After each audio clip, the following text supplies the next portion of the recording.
শুভ সকাল সবাইকে। আমি সব সময় চেষ্টা করি সকালের নাস্তাটা একটু দেরি করে করতে, তবে আজকের নাস্তাটা একটু অন্যরকম, মানে ক্যালোরি বেশি। আমি যেহেতু বর্তমানে ক্যালোরি কাউন্ট করে ব্যালেন্স ডায়েটটা করতেছি, তো আজকে নিয়েছি আমি একটা ডিম পোস্ট, আর ডিমের কুসুমটা কিন্তু দেখতে পাচ্ছেন শক্ত করে নিয়েছি, নরম রাখি নাই। আর এখানে আছে একটা ফ্রোজেন পরোটা। ফ্রোজেন পরোটা খেতে কিন্তু আমার ভীষণ ভালো লাগে। ফ্রোজেন পরোটাকে কি খেতে পছন্দ করেন কমেন্ট করে জানাবেন।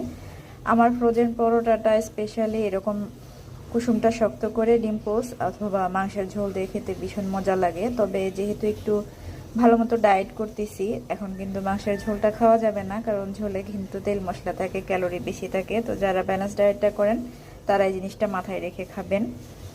আর সবচাইতে একটা বড় কথা হচ্ছে, আমি বেশিরভাগ সময়ই 18 ঘন্টা ফাস্টিং করে থাকি, তবে আজকে মনে হলো আজকে আমি 3টা মিল নিব, কারণ আজকে শরীরটা খুব একটা বেশি ভালো লাগছিল না। তো এই আর কি আমার সকালের নাস্তা। সবাই ভালো থাকবেন, আল্লাহ হাফেজ।